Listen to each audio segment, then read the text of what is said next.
My dear student and respected teacher, which are nation builder, good morning all of you. Today we will discuss on the topics second lecture of the Grignard reagent.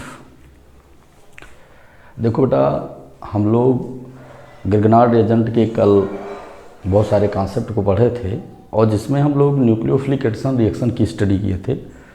आज हम लोग electrophilic addition reaction के विषय में पढ़ेंगे और Grignard reagent के कुछ रिएक्शन को पढ़ेंगे। देखा जाए क्या होता है, कैसे होता है। देखो, जैसे हम लोग ये देखते हैं कि जैसे कल न्यूक्लियोफिलिक एडिशन रिएक्शन को हम लोग पढ़ चुके थे। आज देखो, देखना क्या है, हम लोग देखते हैं जो है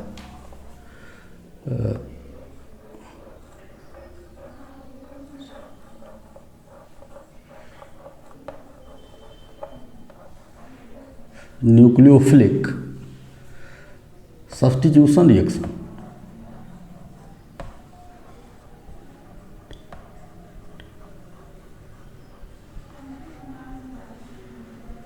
nucleophilic substitution reaction.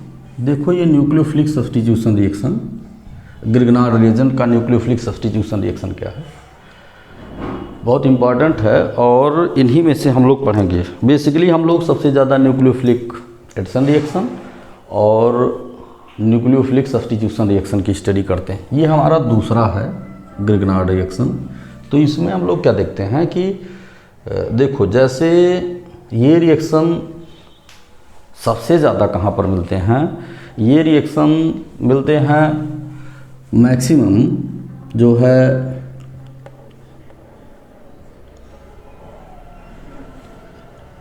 Active hydrogen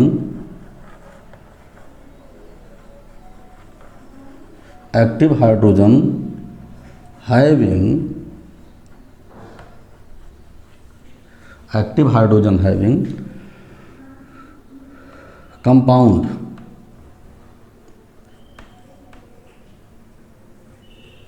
ये सबसे ज़्यादा हमें मिलते कहाँ हैं, एक्टिव हाइड्रोजन हैविंग कंपाउंड में हमें सबसे ज़्यादा मिलते हैं। बेटा, रीज़न क्या है इसके मिलने का कि जब भी हम एक्टिव हाइड्रोजन हैविंग कंपाउंड की बात करते हैं तो ऐसी स्थिति में हमें मिलता क्या है, ऐसी स्थिति में हमें ये मिलता है कि दो चीज़ें यहाँ पर हमें जान लेना है। फर्स्ट ऑफ ऑल हमें ये जानना है कि न्यूक्लियोफिलिक सब्स्टिट्यूशन रिएक्शन है क्या। यहाँ थोड़ा सा ऐसा टर्म है कि बच्चे कहीं कहीं केवल प्रोटॉन के निकलने को ही इलेक्ट्रोफिलिक सब्स्टिट्यूशन रिएक्शन मान लेते हैं, लेकिन प्रोटॉन निकलने को हम इलेक्ट्रोफिलिक सब्स्टिट्यूशन रिएक्शन मानते हैं। दो क्राइटेरिया हैं उसकी, उन दोनों क्राइटेरिया को आपको देखना है। पहली क्राइटेरिया क्या है कि जैसे हमने क्या किया कि अगर हम यहाँ से H+ को निकालते हैं, जैसे कोई हाइड्रोकार्बन है और यहाँ हम इलेक्ट्रोफिलिक सब्स्टिट्यूशन रिएक्शन पढ़ते हैं और H+ को निकालते हैं, इलेक्ट्रोफिलिक सब्स्टिट्यूशन रिएक्शन की बात कर रहे हैं। यहाँ से H का निकलना, तो कोई अनसिमेट्रिकल रिएजेंट अगर अटैक करता है तो ऐसी कंडीशन में इस पर निगेटिव चार्ज और H पर पॉजिटिव चार्ज हो जाता है। तो रिएक्टेंट से H+ का निकलना ये इलेक्ट्रोफिलिक सब्स्टिट्यूशन रिएक्शन होता है। इसकी मैकेनिज्म हम 11th की क्लास में रिएक्शन मैकेनिज्म में डिस्कशन करेंगे। तो ये जैसे बॉन्ड ये टूटा, इसकी इलेक्ट्रॉनिटी कम है, तो ये जो है bond pair electron shifted towards the carbon की तरफ शिफ्ट कर गया, तो इस कार्बन पर निगेटिव चार्ज आ गया, ये निगेटिव चार्ज कैरी कर गया और ये पॉजिटिव चार्ज गई। तो पॉजिटिव स्पीशीज को इलेक्ट्रोफाइल बोलते हैं। बोलते तो बहुत कुछ हैं, इलेक्ट्रोफाइल की कई कैटेगरीज होती हैं, लेकिन हम यहाँ पर फोकस करना है। नहीं, आप समझिए कि सर ये एक ही इलेक्ट्रोफाइल बता रहे हैं, तो ये यहाँ का निकलना ये इलेक्ट्रोफिलिक सब्स्टिट्यूशन। लेकिन अगर कहीं भी H+ निकलता है, जैसे देखो CH3 CH2 और OH, अगर यहाँ से H+ निकलता है, देखो यहाँ से भी H+ निकल रहा है, यहाँ से, it is not electrophilic substitution reaction. ये तुम्हारा डाउट सबसे पहले क्लियर होना चाहिए कि अगर एक्टिव हाइड्रोजन कंटेंट कोई कंपाउंड है और वहाँ से H+ को अगर हम निकालते हैं, this process are not known as electrophilic substitution reaction. इसको हम इलेक्ट्रोफिलिक सब्स्टिट्यूशन रिएक्शन नहीं बोलते हैं। हम इलेक्ट्रोफिलिक सब्स्टिट्यूशन रिएक्शन इसको बोलते हैं, लेकिन इसको नहीं बोलते हैं। But the both conditions H+ are released. दोनों कंडीशन में H+ रिलीज करता है, लेकिन ऐसा हम नहीं करते हैं। उसकी रीज़न है, केवल अभी आपको इतना जानना ये जानिएगा, क्योंकि इसमें ये बातें आएंगी जो हम न्यूक्लियोफिलिक सब्स्टिट्यूशन रिएक्शन बता रहे हैं, उसमें कहीं ना कहीं आपके दिमाग में डाउट आएगा, H+ निकलेगा कहीं जाकर अटैच्ड होगा। लेकिन हम पहले बता दे रहे हैं कि H+ का निकलना, हमने यहाँ लिखा न्यूक्लियोफिलिक सब्स्टिट्यूशन रिएक्शन, आप यहाँ बता दो कि जो है सर यहाँ से H+ भी निकल रहा है, तो ये इलेक्ट्रोफिलिक सब्स्टिट्यूशन रिएक्शन भी हो सकता है। तो पहले आपको ये जानना है कि एक्टिव हाइड्रोजन का निकलना इलेक्ट्रोफिलिक सब्स्टिट्यूशन रिएक्शन कहीं पूरी केमिस्ट्री में नहीं होता। केवल कार्बन से अटैच्ड जो है हाइड्रोजन अगर निकलेगा तभी हम उसको इलेक्ट्रोफिलिक सब्स्टिट्यूशन रिएक्शन बोलेंगे, अदरवाइज नहीं बोलेंगे। सबसे ये बेसिकली आप जान लीजिए, BSc 3rd ईयर में हो तो इतनी बातें आपको जानना मस्ट है। अब देखो आगे देखते क्या हैं हम लोग। आगे अगर डिस्कशन करते हैं तो क्या डिस्कशन करते हैं, तो यहाँ पर न्यूक्लियोफिलिक सब्स्टिट्यूशन रिएक्शन को हमने एक्टिव हाइड्रोजन हैविंग कंपाउंड के थ्रू बता दे रहे हैं, और इसी में बहुत सारे रिएक्शन को हम लोग डिस्कशन कर लेंगे। अब देखो देखा जाए कैसे ये देता। तो एक्टिव हाइड्रोजन कंटेंट कंपाउंड में पहला रिएक्शन हम लिखते हैं कि जो है रिएक्शन विथ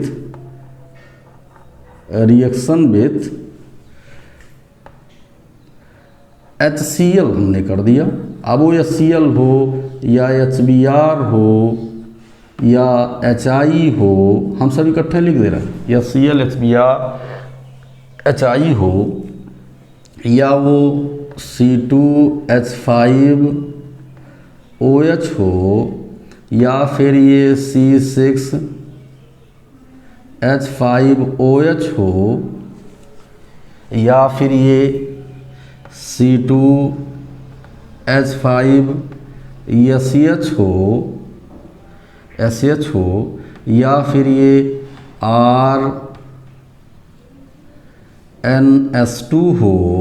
देखो ये सब, अब इतने रिएक्शन को लिखने की कोई आवश्यकता नहीं, केवल reaction with these species, all of these species are known as active hydrogen content species. और हम कुछ लिख दे रहे हैं इसमें, इसी समय उसको भी जो है यहीं पर हम लिख दे रहे हैं RCH ट्रिपल बॉन्ड CH, यहाँ लिख दे रहे हैं। अब ये सब सारे रिएक्शंस की स्टडी हम लोग कर ले रहे हैं। तो all of these species are known as active hydrogen content species. Active hydrogen content species क्या होता है? अगर हाइड्रोजन, एक लाइन सिंपल सी आप लोग जानिए कि हाइड्रोजन, यहाँ इसके लिए वो लाइन बताई जा रही है। देखो अगर हाइड्रोजन, देखिए H attached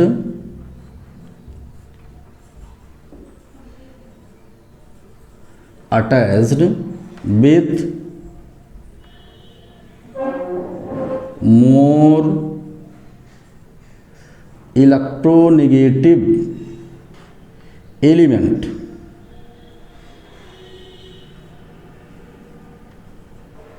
elements are known as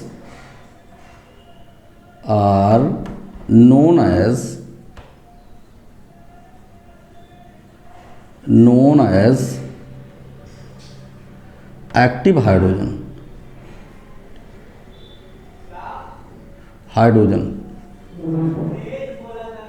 आप देखिए क्या है, एक्टिव हाइड्रोजन इसको बोलते हैं। अब मोर इलेक्ट्रोनेगेटिव स्पीसीज क्या क्या हैं, ये हमें hydrogen atom attached with more electronegative element are known as active hydrogen. अब मोर इलेक्ट्रोनेगेटिव क्या हो सकते हैं?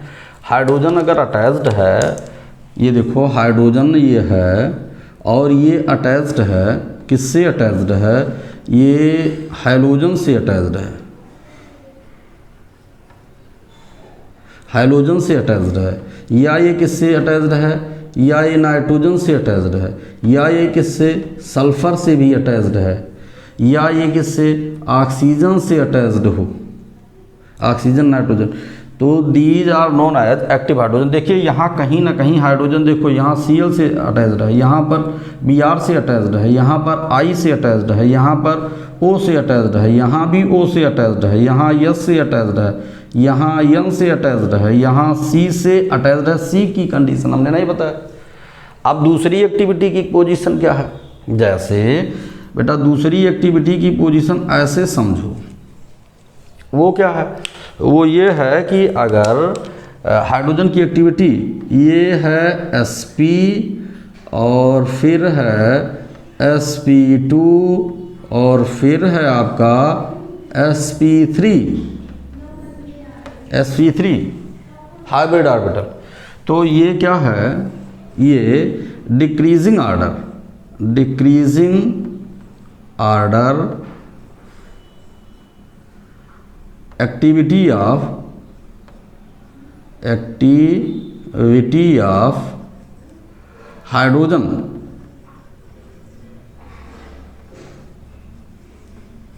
ये हमें देख मीन्स क्या हुआ कि अगर हाइड्रोजन sp हाइब्रिड कार्बन से अटैच्ड है, देखिए here this carbon are appears in sp position. sp से है तो उसकी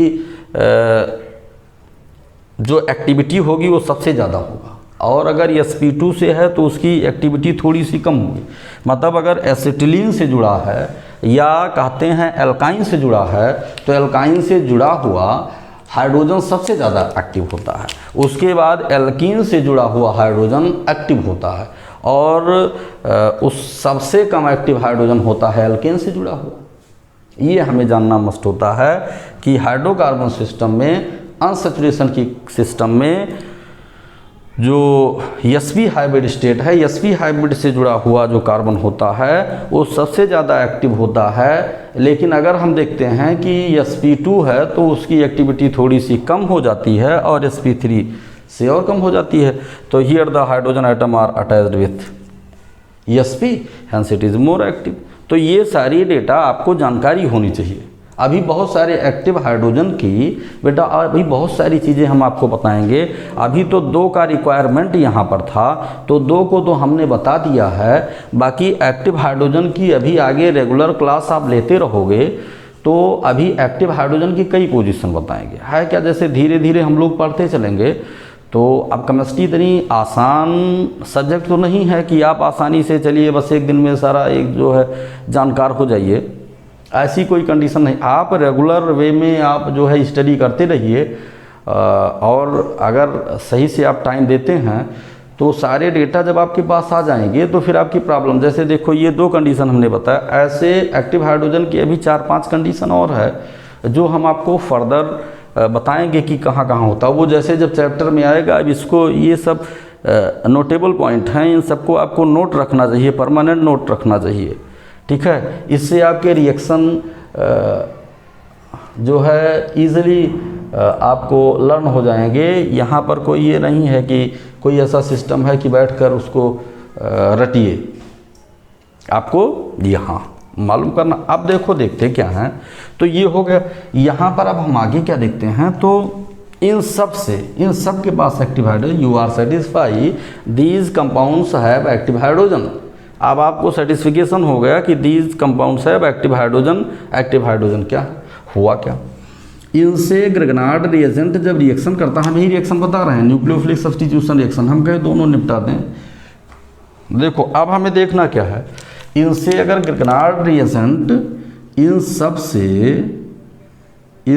से अगर रिएक्शन कौन करता है, देखो इतने रिएक्शन हुए, 1 रिएक्शन 2 रिएक्शन, देखिए ये 1 रिएक्शन, ये 2 रिएक्शन, ये 3 रिएक्शन, ये 4 रिएक्शन, ये 5th रिएक्शन, ये 6th रिएक्शन, ये 7th रिएक्शन, ये 8th रिएक्शन, इतने रिएक्शन हमने आपको बता दिया। इसी को चाहते तो हम आपको इतना बता देते, अगर हमारी ऐसी कोई इच्छा होती कि हम जाने बच्चे ना जाने तो हम एक लिख देते एक्टिव हाइड्रोजन और वो सारी चीज़ों को हम एक्सप्लेन ना करते तो फिर आपको प्रॉब्लम होती। यहाँ हमें भी पढ़ाना आसान हो गया चूँकि आपको जानकारी हो गई। अब यहाँ पर अगर हमें एल्किल डेरिवेटिव प्राप्त करना है तो एल्किल डेरिवेटिव प्राप्त करने के लिए हमने क्या ले लिया बेटा, RMgX को ले लिया, RMgX को ले लिया। और RMgX के साथ जब इनका रिएक्शन हुआ तो हम सभी बच्चे हमारे जानते हैं कि ये इसके बीच पोलर कोवेलेंट बॉन्ड होता है। जब ये टूटता है तो R माइनस और MgX प्लस में ये टूट जाता है, R माइनस और MgX plus.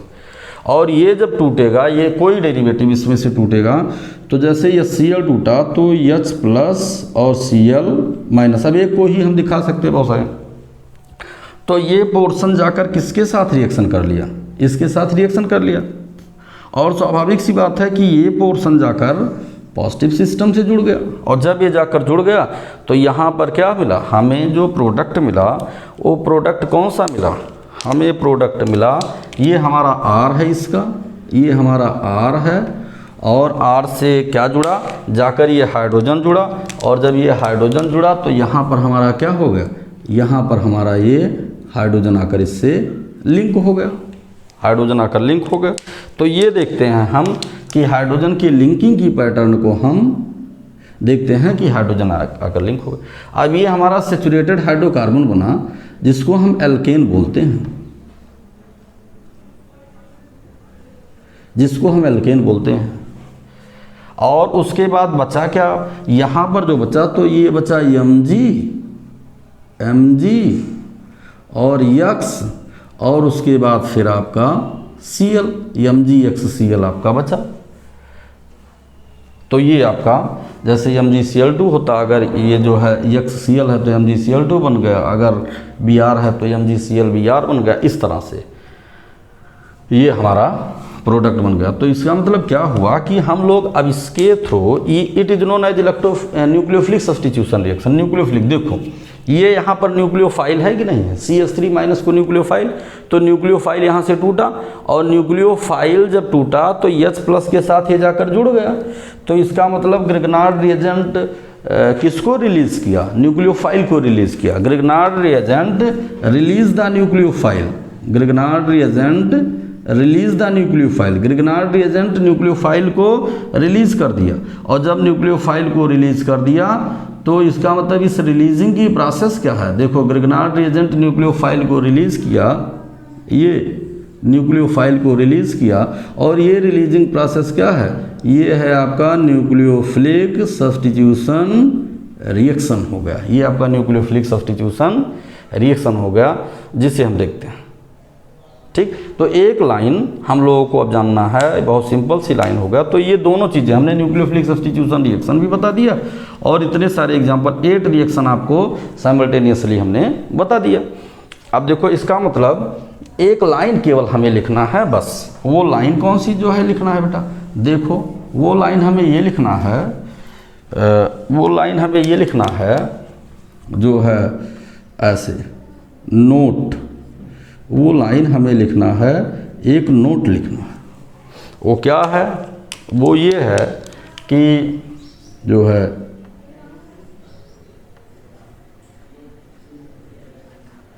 Grignard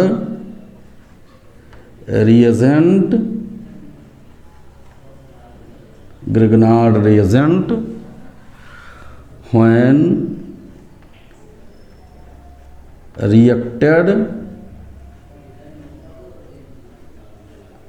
reacted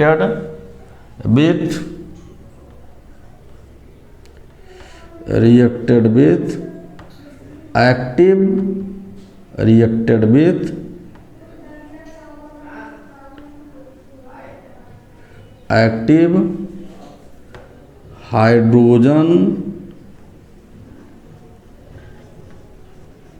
contained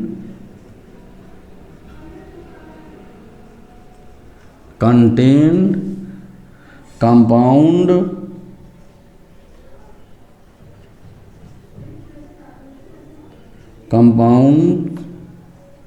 then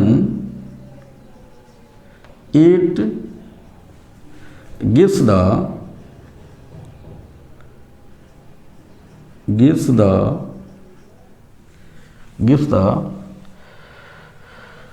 corresponding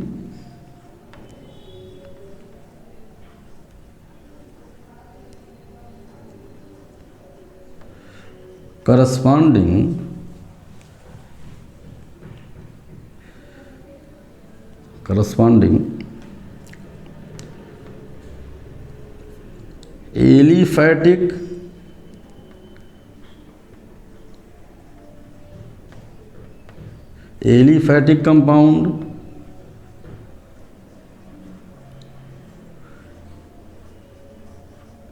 compounds are aliphatic compounds, bracket में हम इसको लिख देते हैं एल्केन।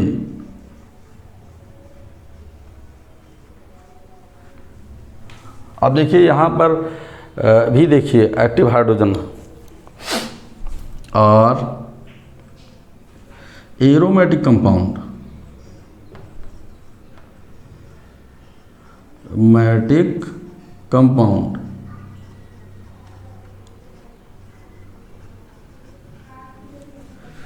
ब्रैकेट में क्या हो गया, arene.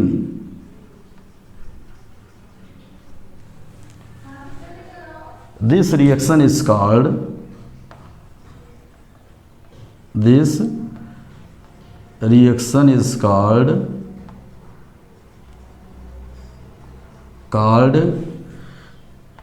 Nucleophilic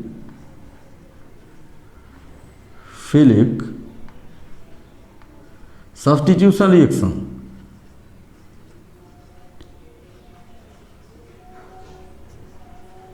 reaction.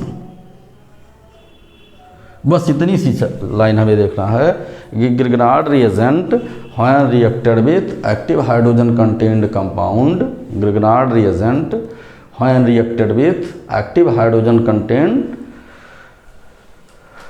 compound, then it gives the corresponding aliphatic compound alkane or aromatic compound serine. This reaction is called nucleophilic substitution reaction. इतनी चीज़ों को जानना हमारे लिए मस्ट है। तो ये इतने रिएक्शन हमारे कंप्लीट हो गए। अब देखो दूसरे रिएक्शन की तरफ हम लोग रुझान करते हैं कि दूसरा रिएक्शन हम लोग कैसे देखते हैं। देखो दूसरे रिएक्शन की अगर हम बात करते हैं तो हमें ये मिलता है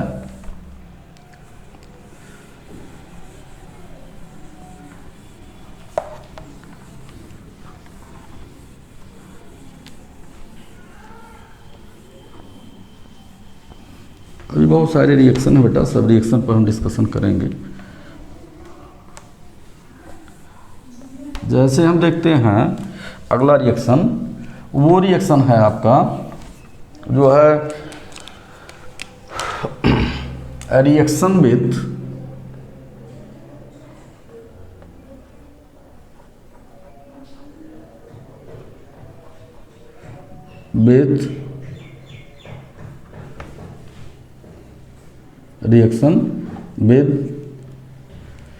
इपॉक्साइड।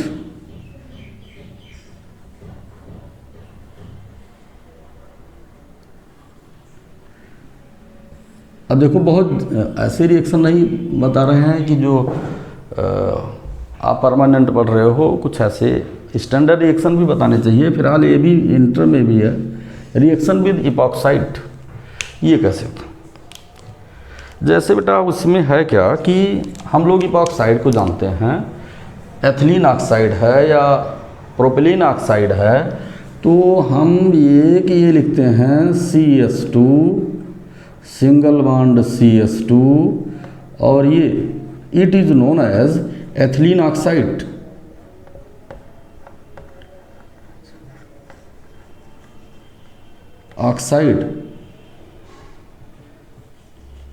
एथिलीन ऑक्साइड, इसी को हम इपॉक्साइड भी कॉमन इपॉक्साइड और IUPAC नाम इसका ऑक्सीरेन है, इसको हम इपॉक्साइड बोलते हैं। इपॉक्साइड है।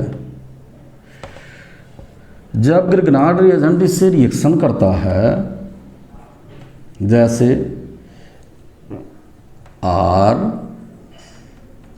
RMgX जब इससे रिएक्शन करता है तो रिएक्शन करके हमें मिलता क्या?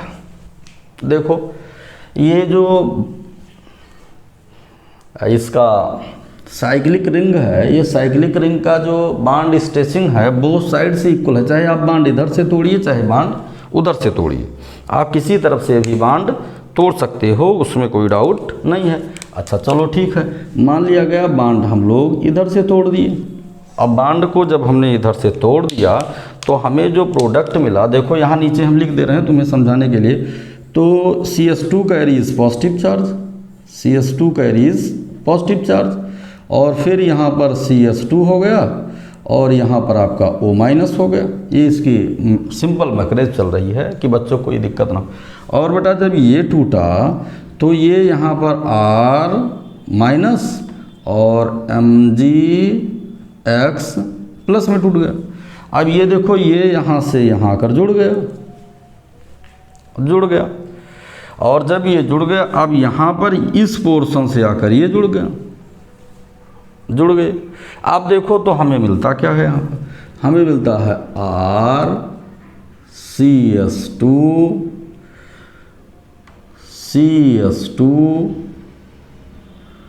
O माइनस MgX, ये हो गया, मिल गया। तो ये क्या है, जैसे ग्रिग्नार्ड रिएजेंट, जो ये ग्रिग्नार्ड रिएजेंट है, इसने जब रिएक्शन किया तो ये हमें एक जो है एडक्ट प्रोडक्ट मिल गया,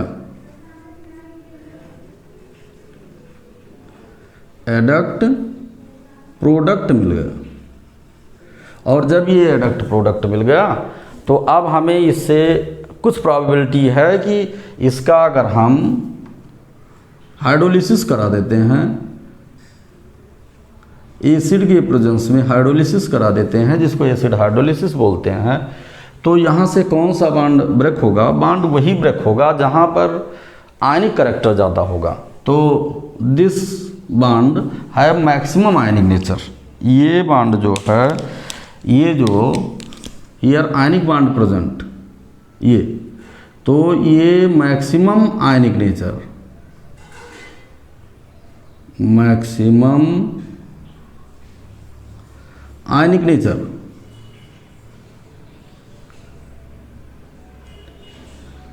अच्छा आप लोग जानते हो कि आयनिक जो कंपाउंड होते हैं वाटर में रैपिड डिसोसिएट हो जाते हैं। तो ऐसी कंडीशन में अब हमें क्या मिला? यहाँ पर मिला R, उसके बाद फिर CS2, फिर आपको मिला CS2, और फिर हमें मिला यहाँ पर O और H।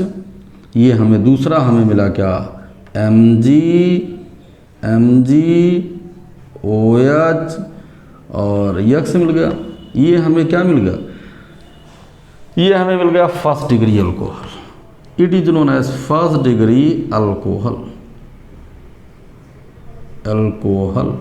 ये तो इसका मतलब reaction with epoxide, when epoxide are reacted with Grignard reagent, epoxide, any epoxide, जैसे यहाँ पर CH3 लगा दो या C2H5 लगा दो, जैसे भी लगा दो, तो any epoxide when reacted with Grignard reagent, then after reaction it gives the corresponding alcohol molecule। देखो तो यहाँ एक लाइन हम नोट लिख देते हैं, यहाँ एक लाइन हम नोट लिख देते हैं,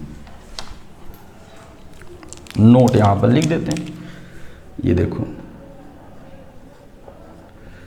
नोट हमने लिख दिया। क्या है? जो है any epoxide, any epoxide molecule when reacted with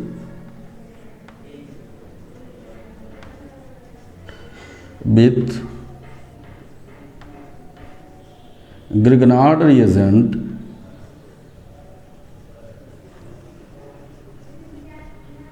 then after hydrolysis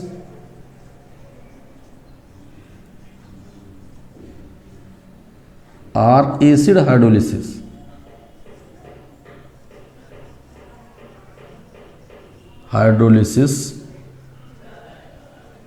it produce the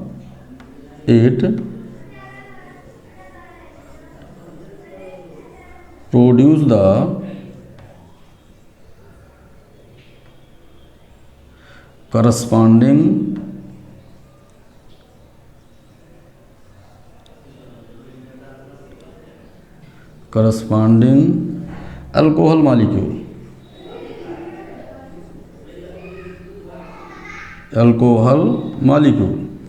corresponding alcohol molecule, ये हो। अब इसके कुछ करस्पॉन्डिंग अल्कोहल में जैसे आप समझ लीजिए वहाँ पर आपको फर्स्ट डिग्री अल्कोहल मिला है, ठीक है। अगर यहाँ पर हम एल्किल ग्रुप बदल देते, यहाँ पर अगर बदल देते यहाँ पर तो प्लस चार्ज फिर यहाँ आता, तो हमें अल्कोहल की प्रोबेबिलिटी क्या होती, तब भी फर्स्ट डिग्री अल्कोहल मिलता। जब ये देखते हैं चूँकि ये तो उधर ही जाता और इधर से टूटने की प्रोबेबिलिटी यहाँ पर तब भी मिलता, केवल इस बांड के टूटने की प्रोबेबिलिटी कम हो जाती, प्रोबेबिलिटी पर इफ़ेक्ट पड़ता, ऐसे कहिए। अभी इस कोई मैकेनिज्म नहीं बता रहे हैं, प्रोबेबिलिटी पर इफ़ेक्ट पड़ता। तो ये चीज़ें बेटा हमें जानना मस्ट है। अब आज की क्लास आपकी यहीं पर ड्रॉप करते हैं। फर्दर हम लोगों की क्लास, इससे आगे की क्लास जो है ग्रिग्नार्ड रिएजेंट LH2A था, ग्रिग्नार्ड रिएजेंट LH2 था। अब ग्रिग्नार्ड रिएजेंट LH3 कल की डेट में होगी, इसलिए कि थोड़ा सा शॉर्ट वीडियो इसलिए आपको दे रहे हैं क्योंकि स्टूडेंट्स जो है बड़े वीडियो को देखकर घबराते हैं उनको, लेकिन ये मालूम होना चाहिए कि साइंस का कोई भी वीडियो हो बेटा तो 45 मिनट से नीचे कोई बहुत मतलब नहीं है, क्योंकि जब तक मूड बनता है तब तक पता लगा टॉपिक ख़त्म हो गया। लेकिन देखिए, इसको देखिएगा, कोई डाउट होगा तो आप चाहे ग्रुप में डाल दीजिएगा, अदरवाइज यहीं कमेंट कर दीजिएगा। कौन सा कमेंट, किस ग्रुप पर या किस पर, इसी पर SRK online chemistry classes, SRK online chemistry classes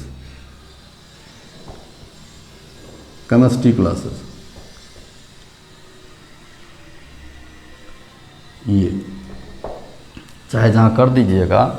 otherwise ये दोनों जो व्हाट्सएप नंबर हमारे हैं 9919946301 एक है और एक दूसरा है 94,540 और 98,390।